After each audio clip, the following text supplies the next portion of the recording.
My boyfriend was secretly living with his child's mother. So, I messaged her, saying I had no idea he had children. That same day, we both left him.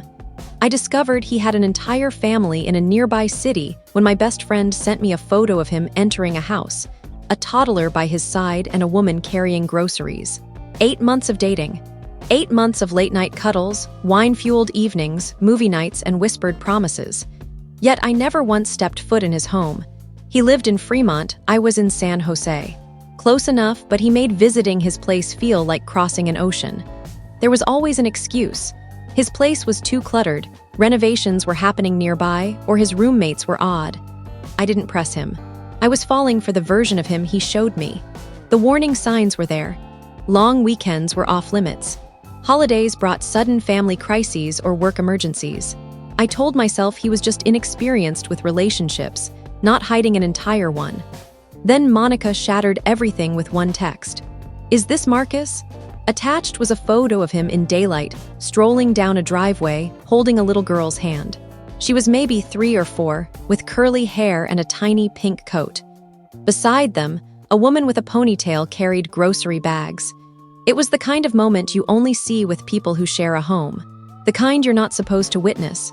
I froze. That quiet doubt that had lingered for months roared to life. I asked Monica where she'd seen him. She sent the address, a quiet street in Fremont. I didn't sleep that night. I lay awake, replaying every time he said he couldn't video call because he was driving or at the gym. Every time I asked about his past, and he dodged with vague answers. He'd said his last relationship ended messily and they lost touch. No kids, not ready for them. At 3 a.m. I started digging. His social media was a dead end. Instagram, barely anything. Facebook, rarely used. But I recalled his cousin's name from an old post. Her profile was wide open. There he was, in the background of a family barbecue, standing behind a woman holding a baby, smiling, at ease. The woman's name was Tasha. I found her page. My chest tightened. Her posts unraveled a life I didn't know existed. Photos of her and Marcus, kissing, holding hands at festivals, beach trips with their kids. Then the captions hit. "Thankful for this family we've created. Nothing beats cozy nights with our girls and their dad." I hadn't even realized he had multiple kids until that post. The final blow was a Mother's Day post, 3 weeks earlier. "To the man who gave me motherhood, thank you for never leaving me to do this alone." He was tagged, smiling. He'd left a heart emoji. I sat in the dark, staring at the screen. Marcus didn't just lie. He built a whole life with someone else while pretending to be mine. He didn't just cheat. He acted like I was his only one. I didn't call him. Didn't text or scream. I needed proof. Something concrete, undeniable. So I looped in Monica. We spent the next day scouring Facebook, Instagram, LinkedIn, even Pinterest, though I'm not sure why we checked there. We left no stone unturned. Monica messaged someone who'd commented, adorable, on a photo of Marcus with the kids. She said she was planning a surprise for a friend and needed to know how long they'd been together. The response came quickly. They've been on and off since college.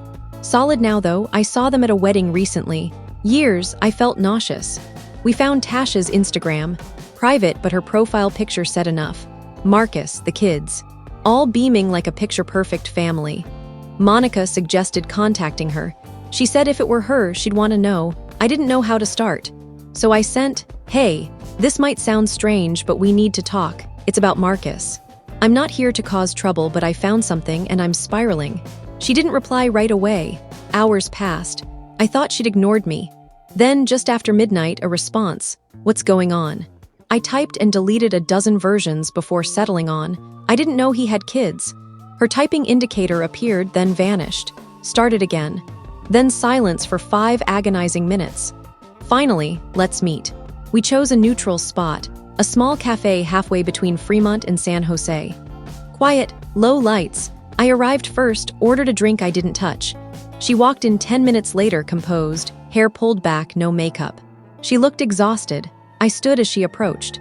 She sat slowly, silent at first, studying me like I was a reflection she didn't want to see. Then I showed her a photo of Marcus and me, taken months ago. His arm around me, smiling, wearing the same jacket from her photos. Her expression shifted. I didn't need to say more. She pulled out her phone. Photos, videos. Him with the kids, birthdays, lazy weekends, Halloween costumes. He called her love in every caption. One video showed him helping their older daughter with a puzzle. We sat there for nearly 2 hours. We compared timelines, dates, lives. We talked about his absences on certain weekends, his excuses to leave early, how he never let her visit his workplace, never let me see his home. It all aligned. He'd been living 2 lives flawlessly. He'd know we didn't cry, didn't shout. We just stared at the ugly truth we'd pieced together. Then I said what we both felt. We have to end this, but not just end it. We're going to make him feel the weight of losing it all at once. We didn't plan a big showdown or public drama. That's not how you make it hurt. We wanted quiet, emptiness, no answers. Tasha left first. On a random Thursday, she packed a bag, took the kids, and left while he was at work. No text, no block, just an open front door and his key on the counter. She texted me when it was done. It's over. The next day, I waited.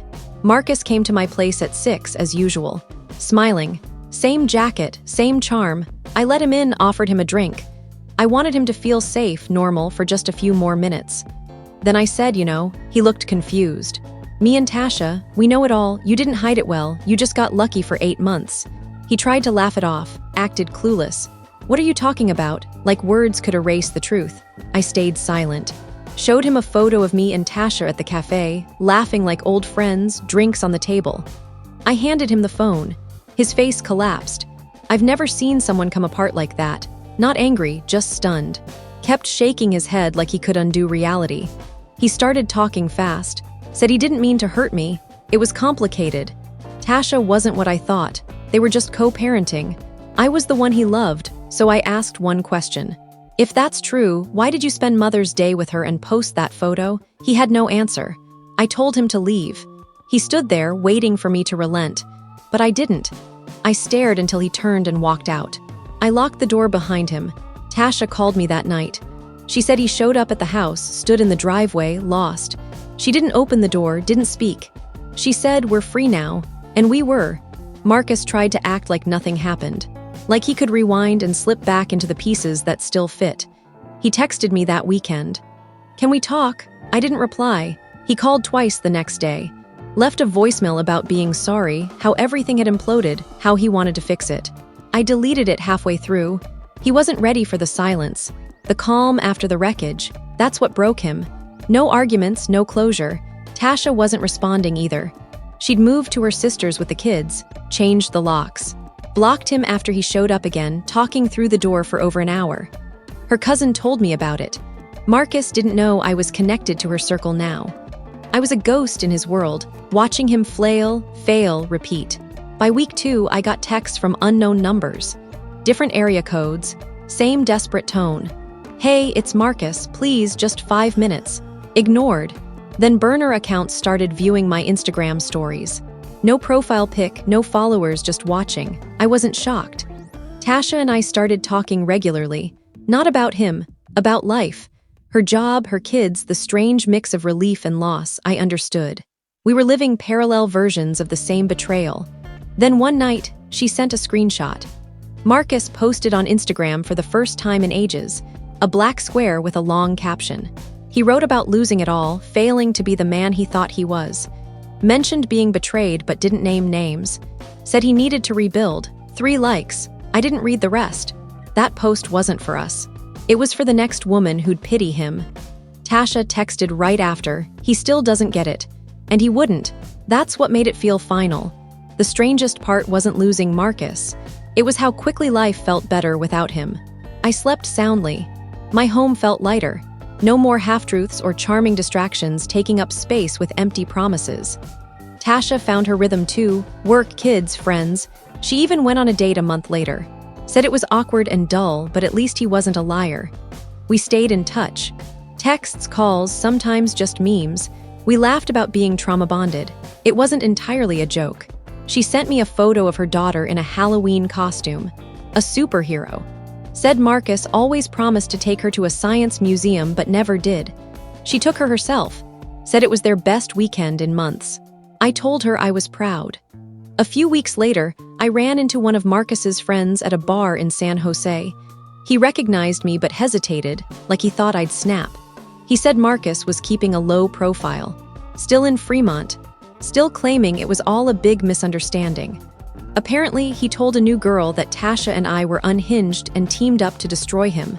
I laughed out loud. When I told Tasha, she said, "He's out here making us the bad guys in his redemption arc." But he wasn't the victim. He was just a guy who got exposed. No comeback story waited for him, no grand apology tour. Just a man left behind by two women who realized they deserved better. It's strange how someone can be your everything 1 month and a shared punchline the next. Tasha and I met up again 2 months later. Same cafe, different energy. This time we smiled, no tension, no phones full of evidence. Just two women who'd weathered the same chaos and came out stronger. We talked about dating again. Agreed, no more smooth talkers with vague answers or sketchy schedules. No more men who treat love like a side gig. Tasha said something that stayed with me. We were both his backup plan. He thought he could juggle 2 lives and we'd never catch on. For a while, he was right, but we caught on. She filed for child support. I backed her up because no matter how much of a mess he was, he couldn't dodge his kids. He fought it naturally, claimed he was unemployed, but she had proof. Photos, dates, screenshots. He didn't stand a chance. He messaged me again recently.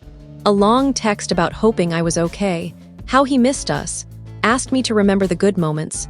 I didn't reply, because I do remember the good moments. They were just built on lies. Tasha and I still talk. We've got a weird little friendship now, one that shouldn't exist, but I'm grateful it does.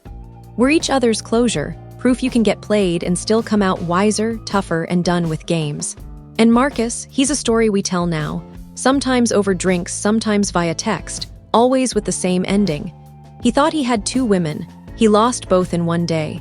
And we never looked back. It had been a quiet month, too quiet. Marcus had vanished from my radar. No strange texts, no new burner accounts, no cryptic Instagram posts about growth or betrayal. It felt like the storm had passed. Tasha and I were still chatting regularly. Life was settling into a new normal.